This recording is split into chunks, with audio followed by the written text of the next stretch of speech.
a pretty large audience right now in this conversation. So I am Stephanie. I am the leader of the SolidWorks user group of New York City. So this group, as all of the user groups of SolidWorks, is made by users for users to create spaces to empower people with learning events and networking events.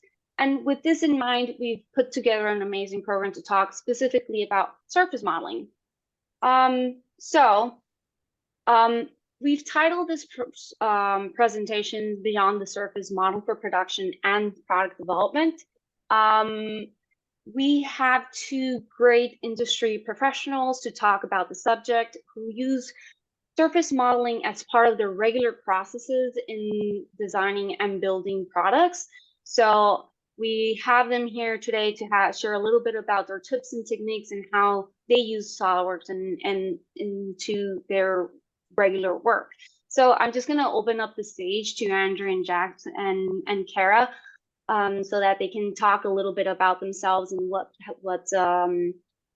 they do. Cool. Hi there, everybody. Hello from New Zealand. I'll talk slowly because my accent might be a bit difficult.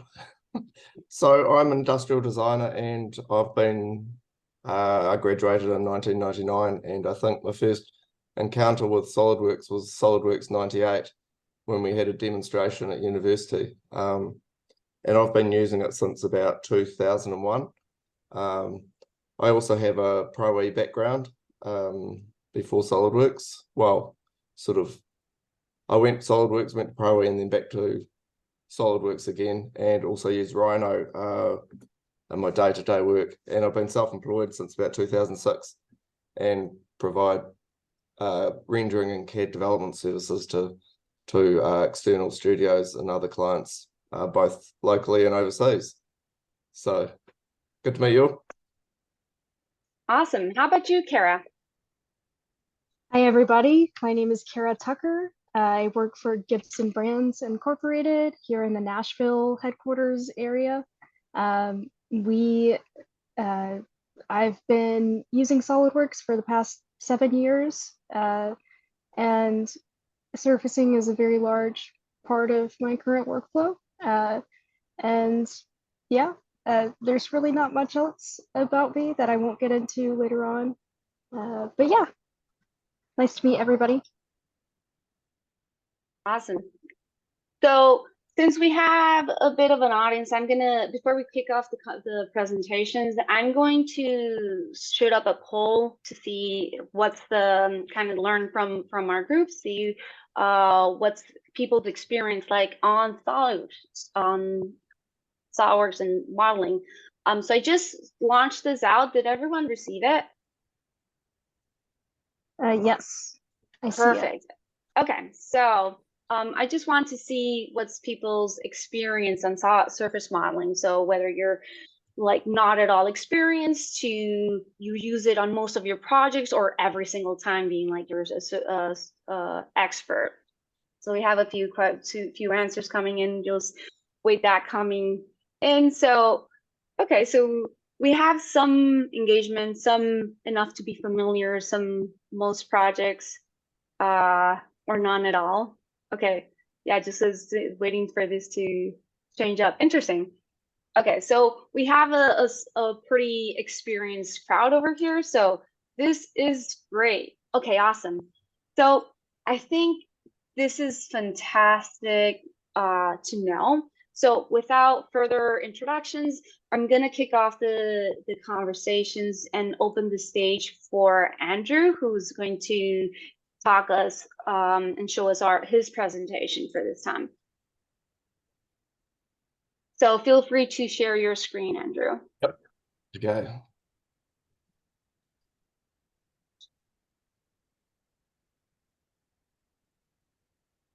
Okay.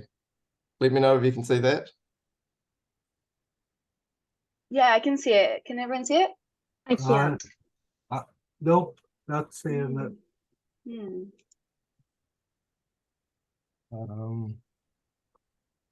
It says screen can only be seen by hosts and co-hosts.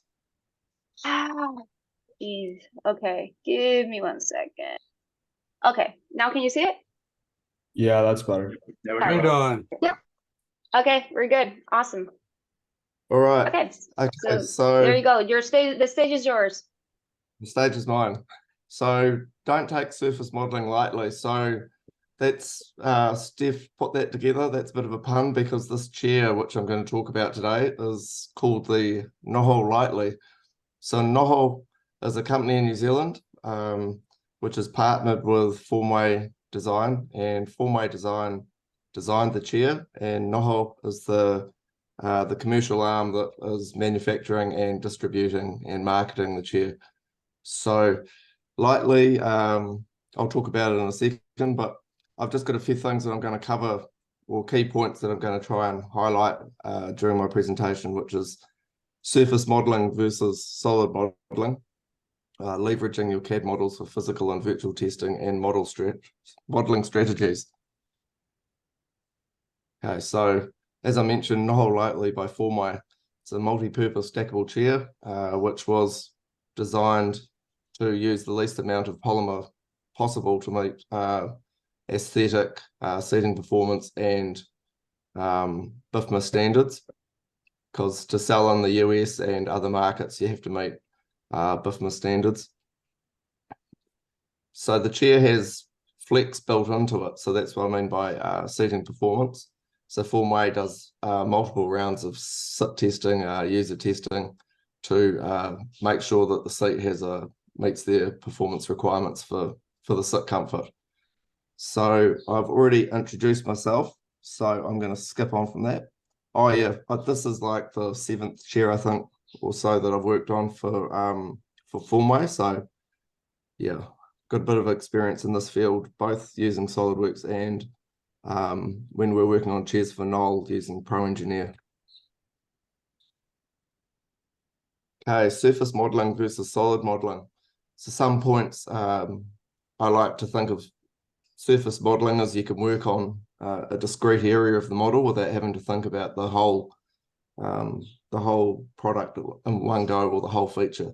So my analogy there is an extruded square versus 6 faces knitted together. So I can work on each of those 6 faces individually and then knit it all together at the end, rather than having to think about it and try and get it to work as one feature or one body. So it allows the designer to approach things with a more granular way, and surface by surface can be more efficient. So I've got a Logitech mouse that I've been using for years now because it's very comfortable, but it's quite a fluid form. There's no way on earth I'd be able to approach this as a solid model because it just doesn't lend itself to that approach. You've got to do it surface by surface, trim things back to create the form, and then knit it all together at the end. If you tried doing it with solids, you probably end up with quite a messy model. And another thing that I always think is worth pointing out is you can use solids and surfaces in a hybrid approach. There's no rule saying you have to use either or. So if it's logical to use a solid and then create surfaces to manipulate that solid by trimming things off or splitting them, then you've got to use what's best. Okay, leveraging CAD models. So with Formway, they build both what they call looks like chairs and works like chairs. So a looks like chair is an aesthetic model which you don't want to sit on because it's only there to capture the actual volumes, and then it's finished to a high degree, so for using for aesthetic evaluation. Whereas a work like prototype will be a model that's been modified so you can sit on it and they can test using CAD models for FEA testing. So because it's kind of complicated sometimes with FEA, you've got to benchmark the FEA against physical like prototype tool parts, and then we iteratively work things together at the same time. Okay, modeling strategies. So I'll talk about this in the part. I'm going to jump into SolidWorks in a second. but I use master model approaches for quite a lot of things where it seems logical to do, and approaches with surface modeling, model from the largest elements towards the smallest, and then model one half of the part, then mirror the body at the most logical part of the feature tree. So quite often that's before adding fillets and drafts, and then what point in the model does it make sense to solidify it? Okay, so I've got some pictures here. So these are from Formway. So there's some earlier designs over here. This is a bit of a trick over here where we've made a hand model and then you made it and stuck it onto a mirror. So we can evaluate.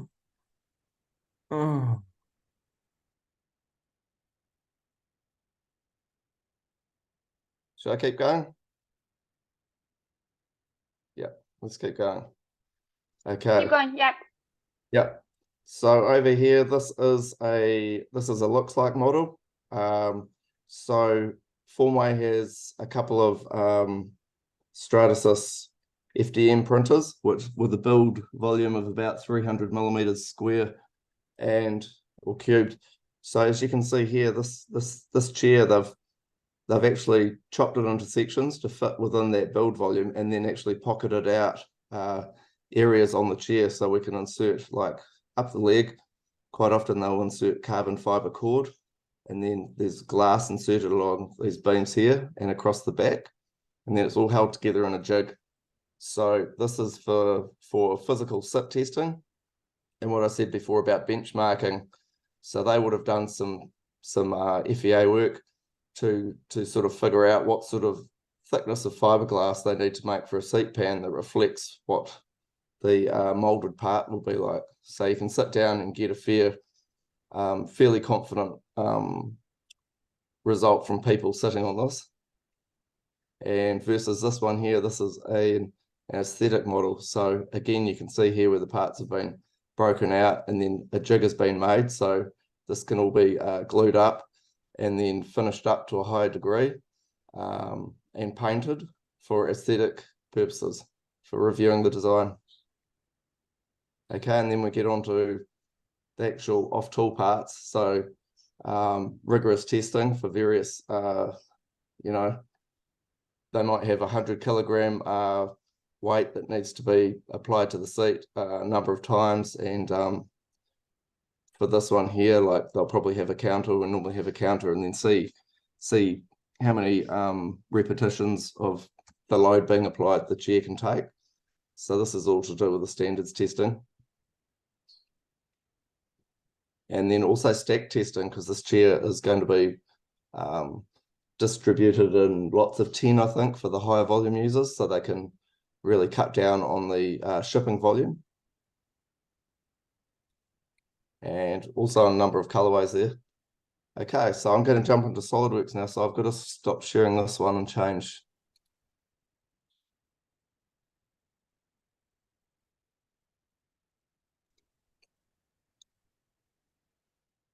Can you see that, Steph? Yep, we can see it. Yes. Awesome. Perfect. Okay, so this chair was modeled, I think I did this in SolidWorks 2017. It was getting tooling cut 2018-19, but COVID really upset everything. So this has actually only gone on the market this year. So this is the assembly. So I mentioned before I use a master model approach to do tackle this. So this has got minimal parts. You've got a seat pan here, and then there's a seat frame, and then there's 4 glides at the bottom of each leg. So when I made a master model, because we needed to interface the seat pan to the frame, and it had to fit exactly along this interface point. So I created a defeatured, I'll just open it up.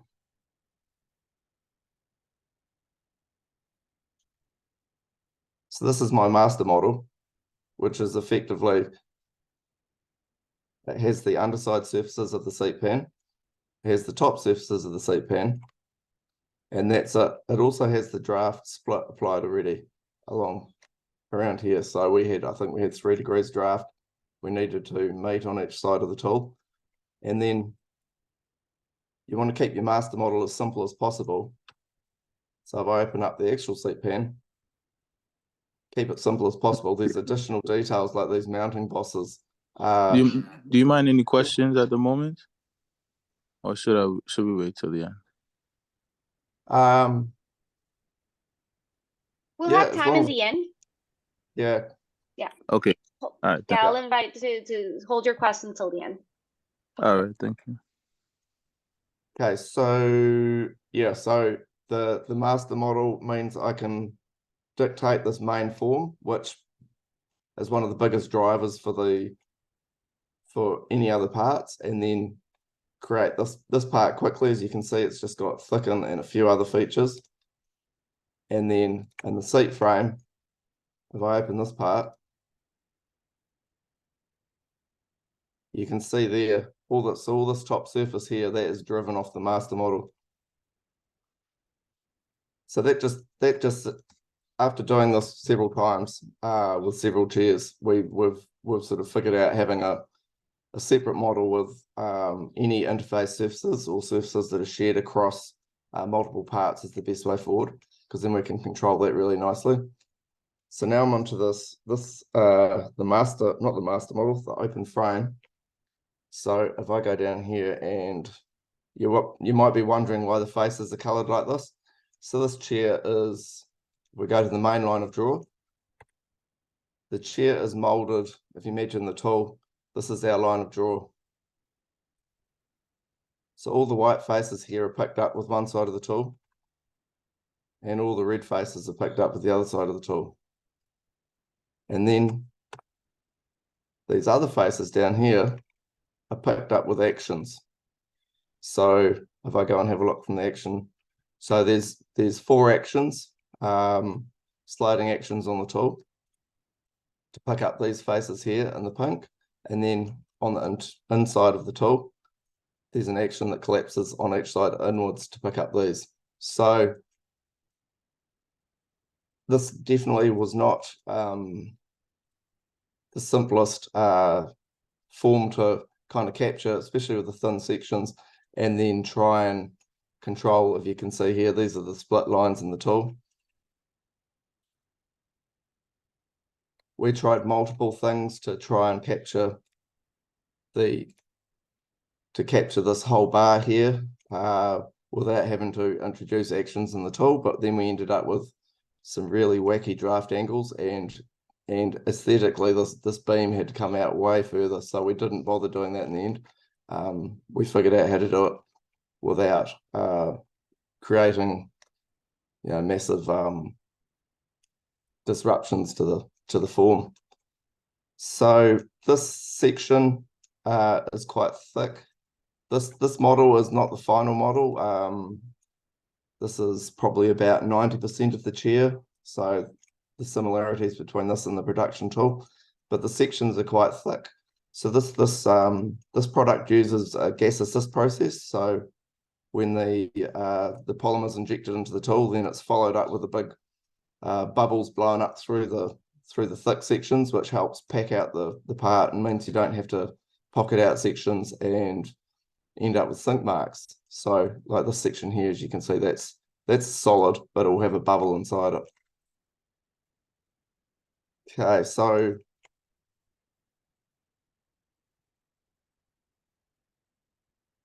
as far as surfacing goes, I pretty much approach this all with surfacing.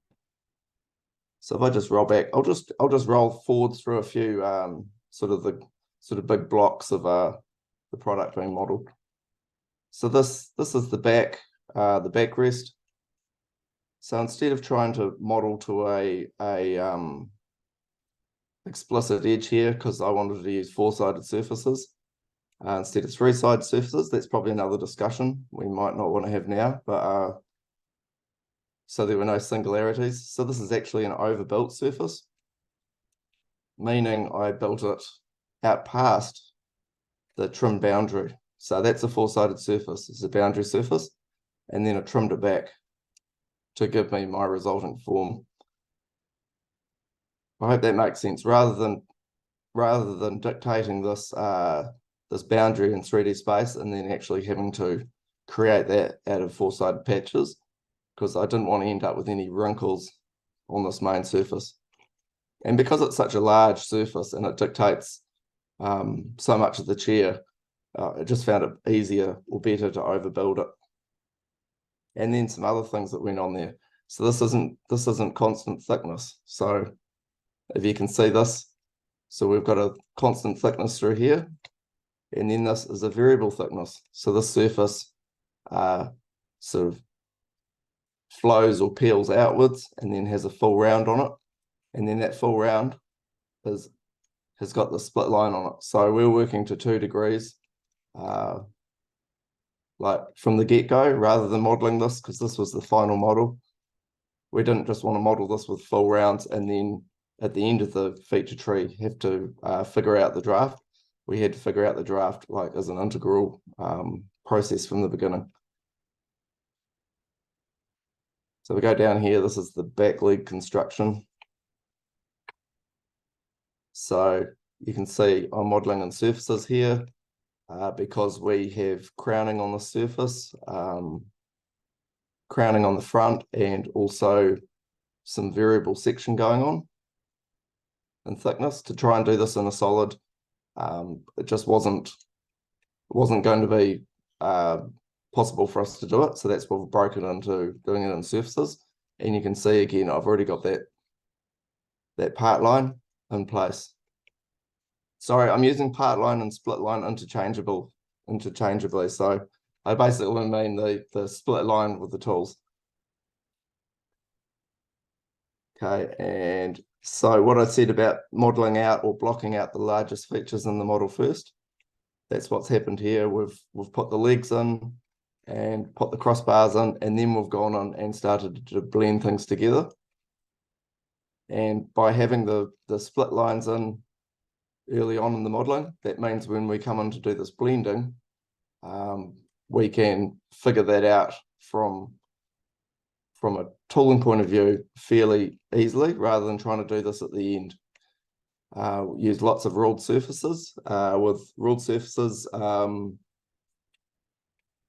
normal to a line of draw, but then maybe with 2 degrees on it, and then you can figure out what your absolute minimum volumes have to be to try and get that split to work.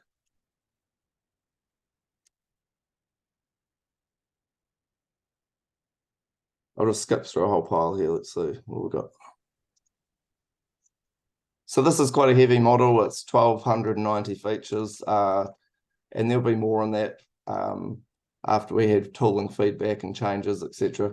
So this area down here was very complicated because aesthetically we wanted to read this fillet going down the front. We wanted to read that as uninterrupted. So you can see there, it's actually that fillet's in there and then this blend comes off it. We didn't want to have some sort of nebulous or, indistinct feature going on there, some sort of blurry. We want to keep this really crisp. Other challenges in here, as you can see here, this fillet here. So I've got fillet, crown surface, then fillet. This fillet actually comes down as it goes around the transition. It ends up being the top surface on this crossbar. And again, you've got this fillet here running around and it joins up to the front. And this surface here comes down and then it disappears, feathers out. So there was lots and lots of sort of difficult decisions and stuff like that. So if we were doing this in a solid, just too difficult. So yeah, surfacing, lots of 3D sketches, lots of the engineers sitting there scratching their heads. But yeah, we got there in the end. This is fantastic, Andrew. So just as a heads up, we have like 5 minutes. So if there's anything specific that you want to cover. Hang on, I'll just roll to the end. Yeah, we use the SolidWorks draft analysis extensively, as you can imagine. So I'll just wait for this to get to the end and we'll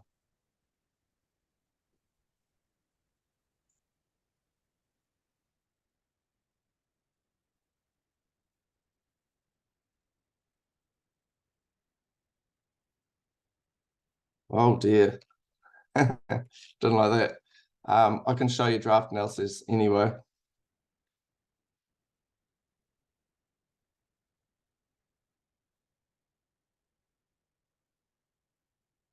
So we dictated the main line of draw and also the action line of draw right up the top of the tree. And then I'll just, sometimes with the draft, it gets jerky, and unless you go in and edit the draft again and go, okay, and it should be smooth. There we go. So the draft analysis tools are in SolidWorks are indispensable for this kind of work, just because, like, when you're trying to get something right down to a bare minimum and then actually getting your head around, like this area here, we couldn't get the draft below a certain point just because the physical, you're going from this point to this point, and this is already dictated by draft and aesthetics. Sometimes you have to have splits that are larger. So, and just being able to communicate, with the engineers, why we couldn't do certain things, or in this area down here, he wanted to have 2 degrees draft on there, but if you're doing draft from an angle, then the actual virtual draft angle was 2 degrees, but in reality it was 16 degrees, so we're going to have big creases. So yeah, lots of challenges, but we got there. Yeah, so I think that's probably me, because otherwise I'll just keep going. Yeah. Oh, this is fantastic. So now we'll just open up the stage for a little Q&A session. If anyone has some questions, please join in the conversation.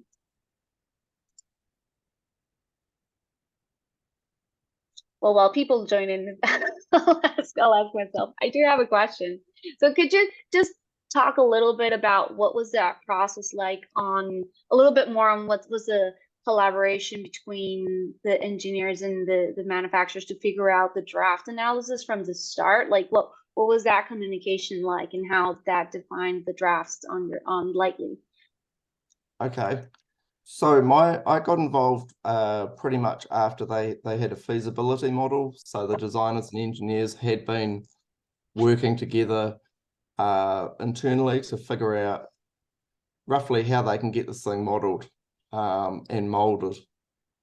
And the model, I mean, by saying feasibility model, it was mainly for figuring out some of these things and for doing sort of rough FEA testing on certain critical areas. So once I got involved and we went through and did a first pass over this model to try and get those drafts in, we started hitting reality. Like I said in here, you sometimes you think you can do something, but in reality you can't. And then once we had this model to this point, we'd send it off to the tool makers for tool and comment.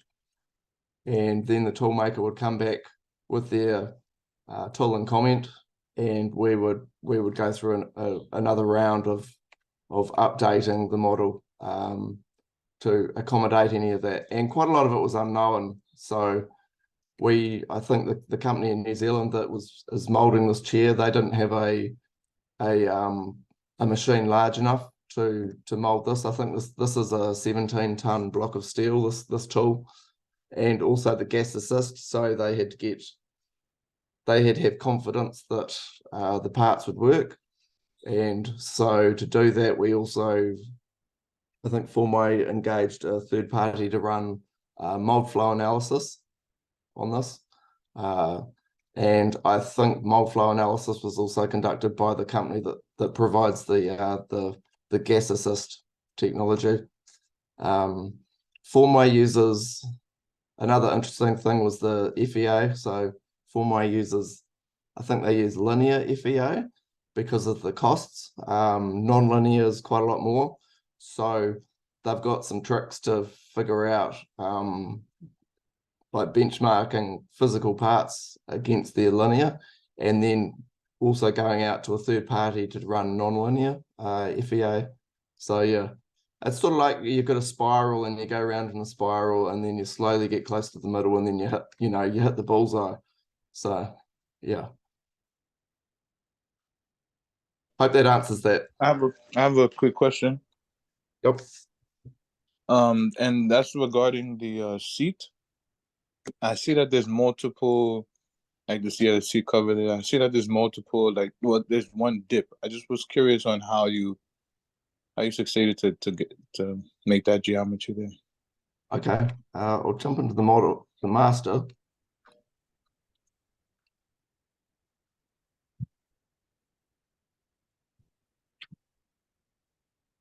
So in this case, I've pretty much made the perimeters dictated a center line, which is quite an important place to start because then a lot of the other geometry comes off the center line. So that's a 3D sketch, but that's a projected curve, if that makes sense. So we've got a plan view and a side elevation, and they're projected onto each other. So that's the edge of what's called the waterfall of the seat there. So that's where the seat starts dipping downwards. Right. Boundary surfaces patched in around the outside. So these are full side boundaries. And then this seat's a little bit different because it had quite a distinctive change in curvature at this point, as you can see. So that's for the seating performance, like having an edge that rolls downwards for flex. So yeah, in this case, this is a full width loft, and then I've just chopped it back again because sometimes you get issues with curvature across the middle. Right. Yeah, and then like this area here, so that I think people have referred to this as the toupee method before, but it's where you trim back to create four-sided boundaries. Right. Instead of, because we're trying to keep away from using a boundary surface with 3 edges, because that means you've got a singularity. And we've had issues before with when it comes to offsetting to create the part thickness. Right. So yeah, that's why they trim back to 4-sided surfaces and then knitted together and surface offsets for the thickness. And then probably a lot of the rest of this is to make the lip on the edge with the draft, because this has got explicit draft. We haven't just made a full rounded edge and then send it off to the toolmaker to let the toolmaker decide where the part line goes, because this is it's a visible part. It's right there with the customer with your leg running over it. Yeah, so we had to dictate that. Well, okay, thank you. All good. Beautiful model. Yeah, thank you. Cheers. Yeah, this is fantastic work. Thank you so much for sharing, Andrew. So now I'm opening up the stage for Kara Tucker to share her presentation. So if you'd like to share, we're ready. Yeah, sure. Just give me 1 second, see if I can get this to work. Let's see here. Share screen.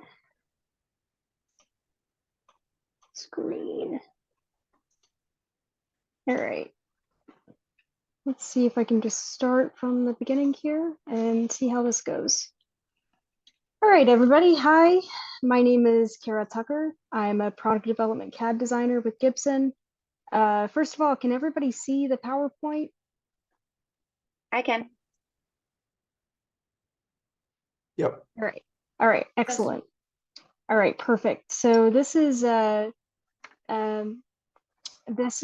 haven't really done this often, so just bear with me as we go through this and navigate it together. So the agenda today, just for the few minutes that I have, I'll introduce myself a little more, and then I'll start off with the initial stages of our typical surface from mesh workflow, where we start off with a mesh that's from a 3D scanner. Some surfacing pitfalls that I've noticed and some things that I would recommend to others using surfacing commands. tools that I personally use to evaluate my surfaces, and then some of the challenges that my coworker and I face here at Gibson. Introduction here about me.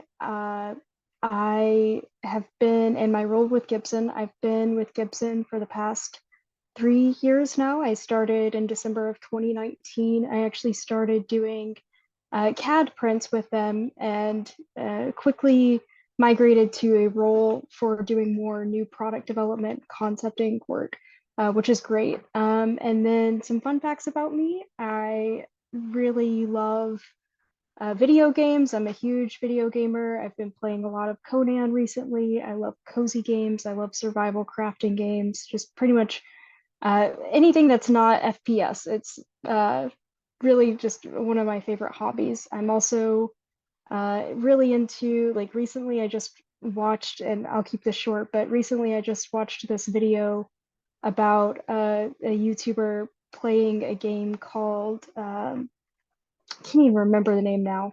It's about a little girl. Anyway, it's whatever. I'll skip past that. Yeah. Anyway, so for reverse engineering and initial stages, I have a video showing just what happens before we put things into SolidWorks. We have a program called VX Elements that comes with our 3D scanner. So Creaform, this is VX Elements program, and VX model is an extremely robust surfacing tool, and it really does help to bridge the gap from our initial 3D scan of an object or a guitar and get all of that information and data transferred to SolidWorks. As you can see over here, there's an actual transfer to SolidWorks button, and that's super useful.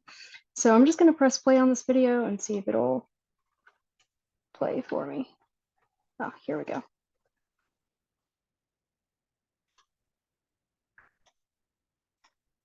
Every single time, okay. I'll have to try this again.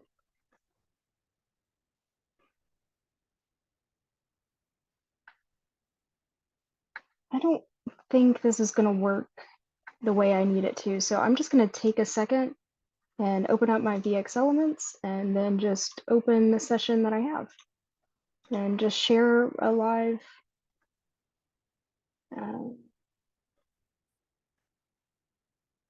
live screen. Can everybody see this okay? Yeah, we can. All right, There it cool. goes. Yeah, cool. So this is an imported scan of a prototype that we've done at our custom shop. And this is just a manual surface I created to be able to use in SolidWorks. Now, typically with our workflow, we do have some issues with snapping to these surfaces, but for the most part, using the tools that we have at our disposal, we can accurately define the geometry across our various necks. And just so you know, with Gibson, usually what happens with our new product development team is we will take an artist guitar, let's say, for example, Brandy Carlisle, we've worked with her before. We've worked with a couple other famous musicians in the past, and we will scan the neck as it is, and usually that picks up some of the various playing data. For example, let's say that a musician has played a guitar, this instrument, and they have worn away the neck very heavily from the 3rd fret to the 7th fret. So part of the goal of reverse engineering that is to capture that sort of detail of how it feels comfortable in their hands now and how it's worn away the wood. And this is something like really fascinating about the job I'm in now and the work that I'm doing. We're working with organic materials, and it's not very straightforward. Everything is asymmetric for the most part. So we really are working with some complicated surfaces here. And so this is just something I did recently. Just added in a cross section, added some planes here. And then via the planes, these are all based off of predetermined calculations. So this is all in music. There are several different scales, and actually in 2 of our different factories, we use different fingerboard scales. One of them uses something called the 12th root of 2, and the other one uses can't remember it, but it's more of a classic fretboard scale. So the dimension from the nut to the 12th fret and from each of these frets to the next one is going to be a little bit different depending on which factory is producing it. So yeah, all that math we take into consideration. We plug those numbers in to get cross sections, and then use those cross sections, transfer those to SolidWorks to reverse engineer this neck. And just FYI, this area of a guitar neck is called the wrist, and this area is called the heel. That's usually what we refer to these areas. And those are the more complicated areas. A lot of times reverse engineering these can be difficult because we have some constraints from the machining team, etc., that go into producing this. And the goal here is just to replicate this and get it to a machinable format so that our CNC machinists can pop it onto the machine and just plug and play essentially. Now, unfortunately, that's not, I'll get into the details later. It's not exactly what happens. It's not an easy plug and play process, but yeah, so I'm going to go back to the PowerPoint. I do think I reduced the file size of this because it was extremely large, so that might be why the videos aren't working. So yeah, I wanted to go into some details about messy surfacing and things that I've seen in the past. This is an example of one of my colleagues. He worked on reverse engineering a 3D, what we would call a raised logo that would go on a headstock. I can't even remember exactly which models this was used on, but a few of the features that I noticed in this, and I also have this open in SolidWorks to share, were that it was extremely feature heavy. That's not usually a bad thing as long as you understand the preferences and your orders of features. You really don't want to have, for example, like a move or a direct editing command early on in your feature tree.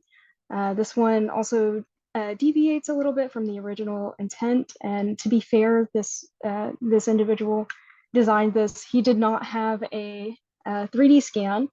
And honestly, 3D scanning does have its own limitations. I don't think it'd be able to capture something as complicated and as small as this. Like right now, this image is about maybe like less than 3 inches total in length. So it's really not that big. But the design also is restrictive. It's unpliable, meaning if anybody else comes into this, we can't really adjust it.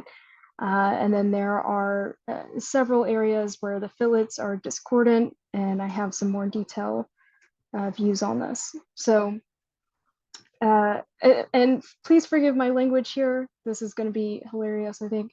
I used the word globbing because I couldn't think of a better word. And to that extent, I would say reconsider your approach with surfacing if you end up seeing globs like this. And this is actually something I related to the previous presenter. I actually can't even remember his name. What is your name? Andrew. Sorry, Andrew. Andrew, I related to what you were saying earlier with surface boundaries, because in my experience, surface boundaries tend to be a lot more robust than lofts. And this is an example of a loft that just ended up performing poorly, and then try to adjust with your handles outside of a sketch and then keep your design fluid. Chaotic is another great word, just fun words here. I say here, avoid creating dependencies on fillets. So this designer actually took a lot of the fillets and a lot of the surface geometry and root sketch geometry was based on some of those fillets, and so everything crashed as soon as you suppressed a fillet. And I think that's just bare minimum, basic, CAD sort of workflow. Keep your fillets until the end. And I say something like this: use imaginary fillets if possible, and I will explain more what that means here in a moment. And then this design was also a bit more fragile because unfortunately, the person who did this mixed a lot of surface commands with solid feature commands. And by that, I mean that there's this great tool called Trim Surface. And it's very difficult to sort of learn your way around if you're experimenting with it the first time. But once you really have the Trim Surface command under your belt, you have a really powerful set of tools at your disposal. So I'm going to go ahead and press play and see if this will work here. this is just a display of sort of this curvature here and how it's very complicated, complex, and it needed to be cleaned up. So this is actually one of the jobs I was tasked to do earlier this year, where they asked me to open this file and clean it up a bit and make it more like the original. And I was like, you know, I really can't do that. I'm gonna have to start from scratch. So, and I think this is just another video of the exact same model where, right, so he was using combined features instead of surface trim features. And that's really just, he might have been using an older version of SolidWorks when he did this. I'm not exactly sure, but it did cause a lot of inaccuracies and things later on and some very complex geometry here. So yeah, this is what I would call my example of cleaner surfacing. This is my attempt on this particular piece. And keep in mind, this is a very small piece, and we actually were able to scan some data. So this is just a picture of that mesh that I was working with. And this is probably the worst example of trust the process I've ever seen and ever worked on. The approach that I took on this was actually, you know what, give me a second. I'm just gonna open this little guy here. Let's see if I can open him and turn off all these ridiculous display features. Is this mine? No, it's Yeah, we not. can see. File. How do I hide this bar at the top? I can't get to my other. Let's see. Oh, here we go. Gibson logo mesh to CAD 2023. All right, this is just where this looks kind of complicated, but I promise you it's a lot cleaner. What I ended up doing is going all the way up to prior to trim work and just using this as a base method for the entire logo. And this is a really complex sort of geometry that I don't think I could have handled with just solid commands. And it ended up being a lot faster after I took a day or so just to evaluate the model, figure out what the best streamlined method was for dealing with this. And so I really am quite proud of this personally and what I was able to do here. So really, honestly, what I did is I just started with the average 60-degree draft on all of these edges, and then I later on employed the use of a ton of trim work to clean up those edges and get it to the root sort of appearance. And something that I recognized in my colleague's attempt is that there were a couple of finicky little areas where it seemed like he didn't know how deep these fillets were going and the connections that were being made from letter to letter.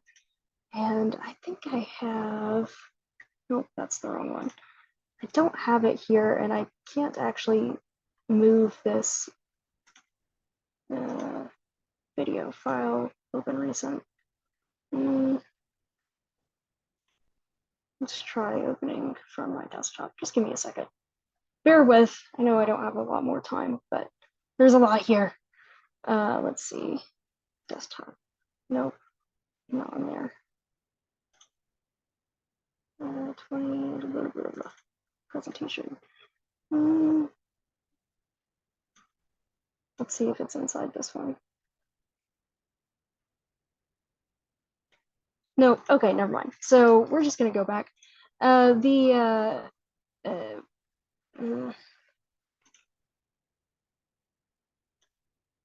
I had to do with this, and I do have some very choice language here on my feature tree, so just forgive me for that because I totally forgot I did that.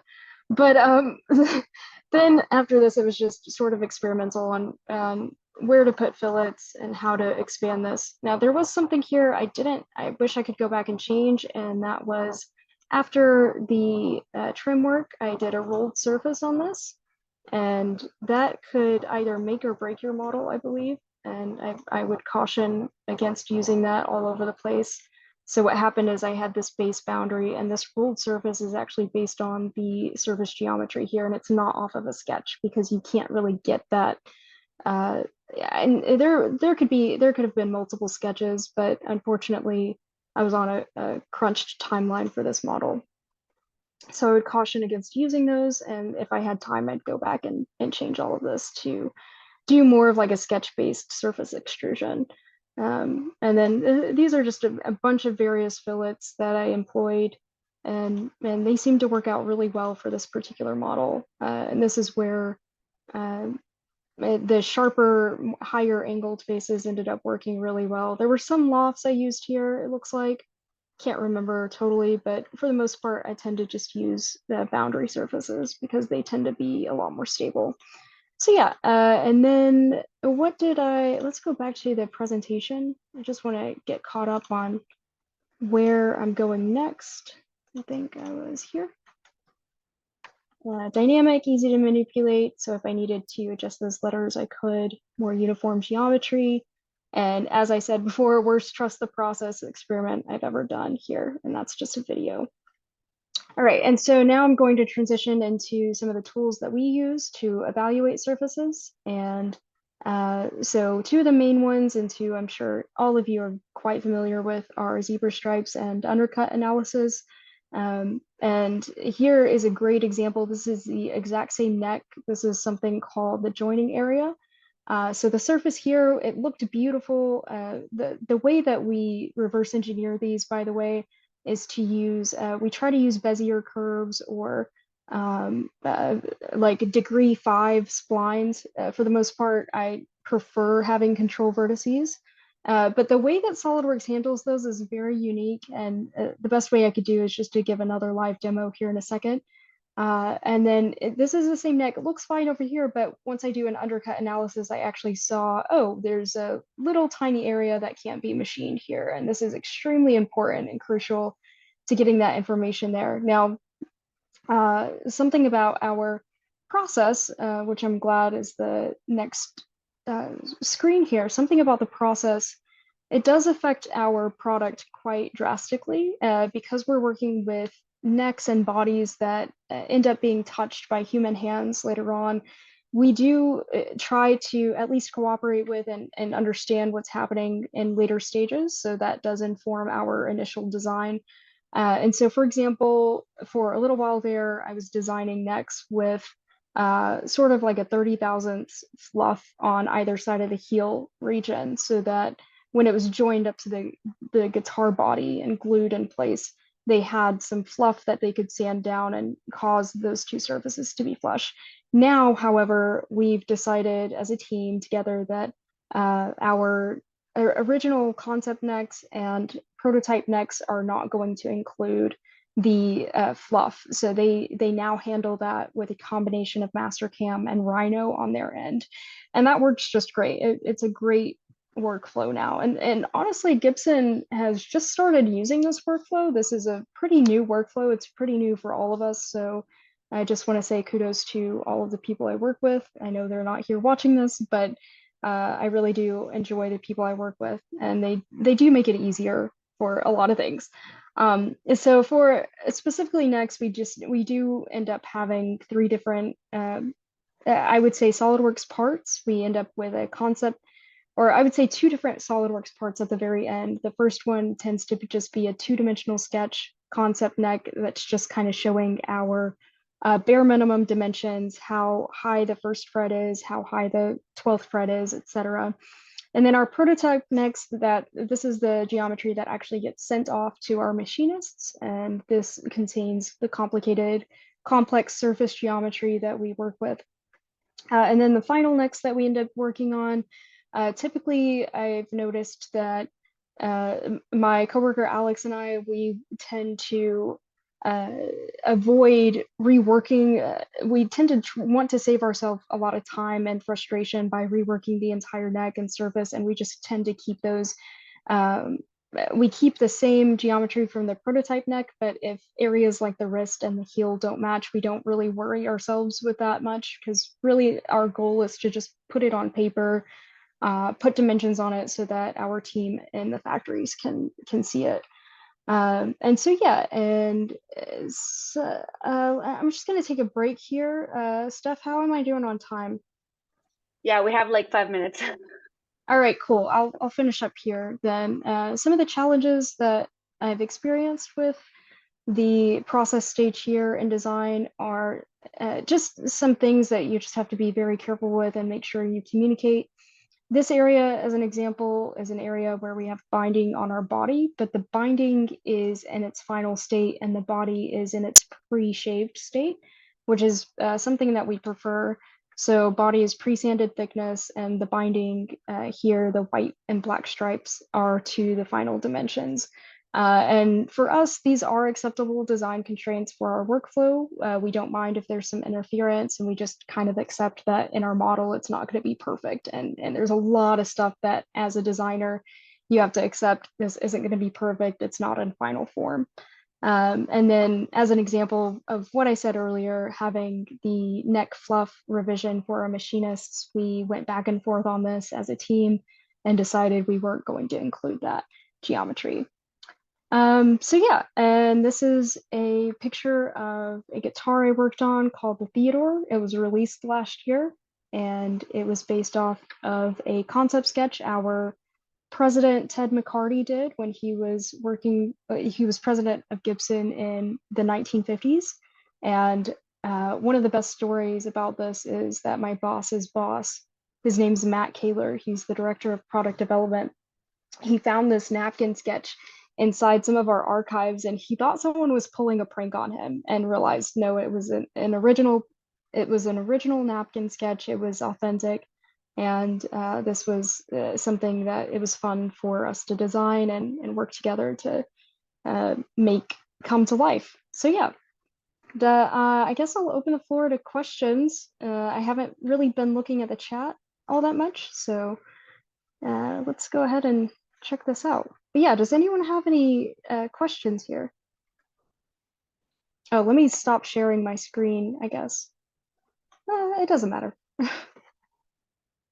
Yeah, you can leave your screen, Kara. Thanks so much for that presentation. I think it's really, really interesting to see how you use 3D scans and incorporate that into your products. Like as people, maybe the other questions come up, I just want to ask, like, what does that, could you just talk a little bit about what that process is like from taking 3D scan and taking it into SolidWorks? Does that mean like you use the plugin in VFX? I think it was called VX Elements that you mentioned, and then that brings in the mesh into SolidWorks, and then you delete that, or how does that look like? Yeah, it's a little bit different depending on which part we're transferring over to SolidWorks. Sometimes, like this manual surface, I actually did have a video on how I would go about creating this. And it's quite easy. Although on this particular example, I would have added more cross sections. But usually what we do is a little bit tedious. Unfortunately, there's not, when we transfer this data to SolidWorks, there's not going to be a perfect alignment of some of this geometry. So for example, when I take a section of this fret right here, I'm going to end up redrawing it in SolidWorks to some extent and then cleaning up that spline geometry. And so this is really important for both the initial, hold on, let me do a clip real quick, for the initial stages and for when we first get our artist's model, and then for the later stages when we're comparing our original model to the prototype that they actually make in-house.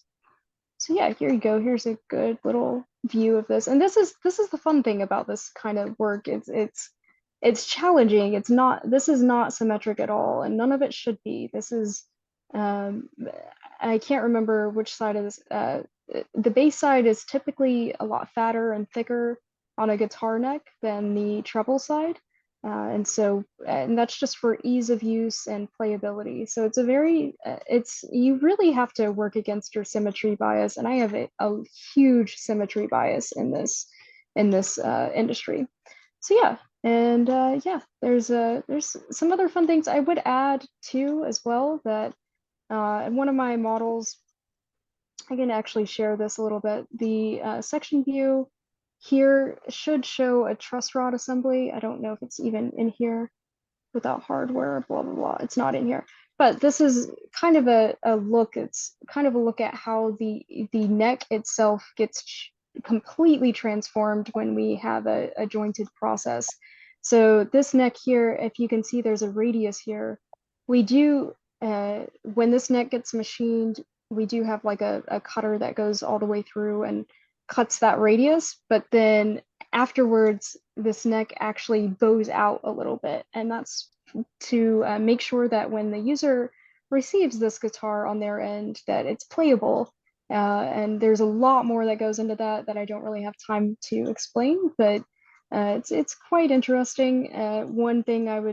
Another side note is I would change that currently we are using SolidWorks Standard, and I would prefer to use SolidWorks Professional specifically because you can flex an entire assembly instead of just parts at a time. And I would prefer to have that ability to be able to mimic the sort of flexing that occurs on this part of the body.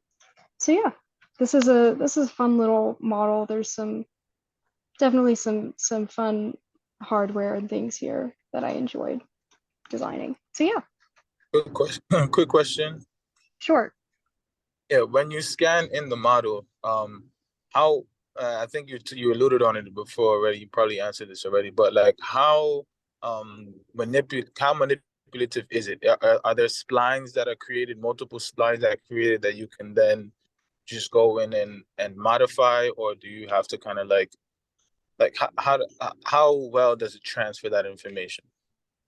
Well, so for the that's a great question. The spline information that gets transferred over, it does really well. The splines are typically quite clean, and they're in VX Elements. You can actually tell the spline that you create. Let's say, for example, I'm just going to go in and edit this cross section here, and I'll tell it to, let's see here, 1 second. I will tell it that I want it to deviate up to a certain point or have a certain number of control points, which is basically just the points on a spline when it gets created. Maximum deviation is just how far the spline deviates from the original surface. And so this is really extremely useful because, as you guys are probably aware, if I just take this entire mesh into SolidWorks, it's going to overload my model with way too much information. It's going to really bog down the thing. And then if I try to take a section view of that mesh or do like a splice command as an example, those splines that get generated aren't always the smoothest, and they are always so complex. So VX Elements is really like one of the most perfect like intermediary between some of the mesh work that we do and SolidWorks. It's just a beautiful, very robust program, and it's extremely expensive for sure, but I highly recommend it.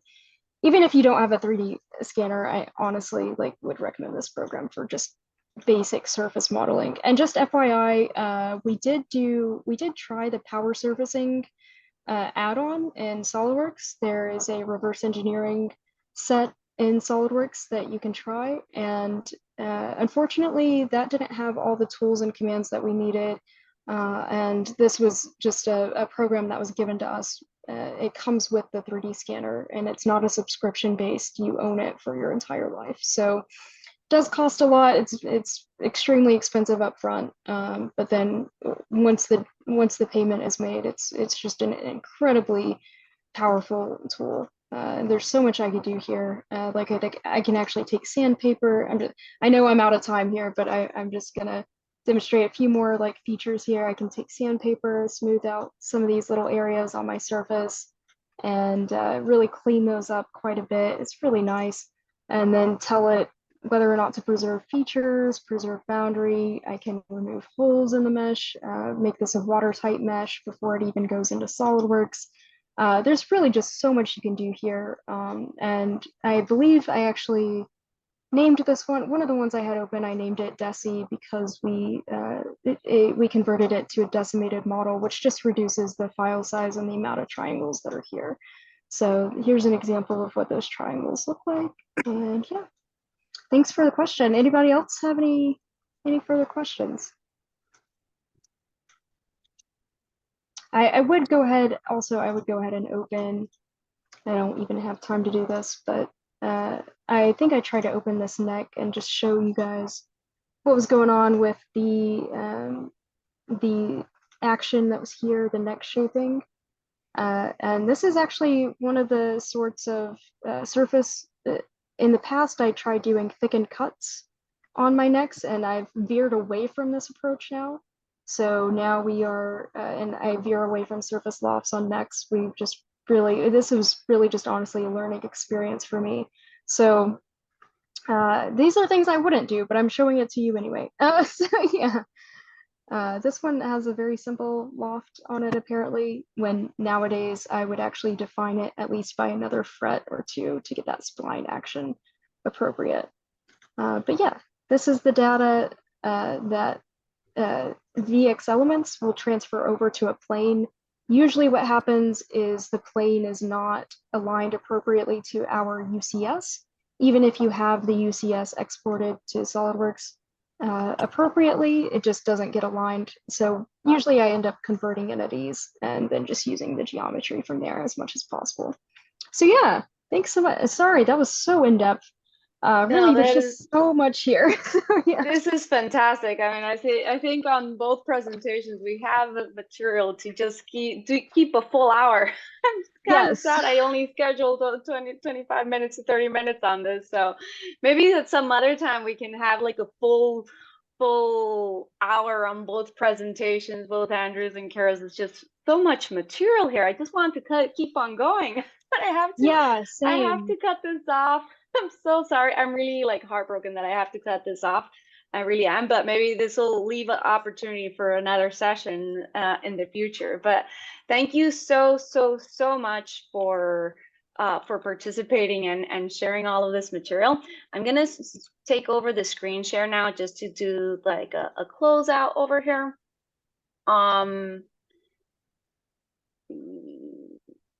Okay, so presentations were amazing. I just want to, there's a little bit of lag. Okay, there it stays. Okay. I just want to give a big thanks to both Kara Tucker and Andrew Jackson for the presentations today. It's been real nice to learn about your processes and how you use SolidWorks to do both designing for injection mold and gas assist molds, and doing using reverse engineering or VFX for reverse engineering and applying that into your surface modeling techniques to create, on both cases, amazing, clean, and high quality models that are both design verified and ready for production. So thank you so much for doing your presentations. I'm going to share with you this certificate of appreciation that we've started using in our SolidWorks user group as a token of our thanks. And thank you so much again for participating. And then to the rest of the group, feel free to get involved. We have a Twitter account and a Facebook account. And if you have interest in presenting, I'm always looking for presenters, both for on-site, online events. You can always shoot me an email to NYC SolidWorks user group, like NYCSUWUG, and NYCSwag@gmail.com, and I'll see we can schedule something out, either hosting or presenting. So thank you so much. Before we close this out, I want to have a round of questions, see if anyone has can do a shout out answering this. Whoever takes the answer will have a gift card from sponsored by SolidWorks that I will forward to you afterwards. So I took some notes on questions that I will answer, and let's see if anyone can type. Whoever types it first takes the reward. So I'll do. This is not discriminatory. Like, I'm just going to do one question for the first presentation and one on the second. So what is one tool that Andrew Jackson mentioned that was critical in designing lightly? One analysis tool. If anyone has a question, an answer to that. Yes, Josh Mays, you got it. I'll share you. And sorry, Kara, I would love to have 2 questions, but I only have one ticket to share. So, but thank you so much, Josh Mays. I'll send you the token, the SolidWorks gift card to your email. I have like everyone's subscription. So thank you so much for the help and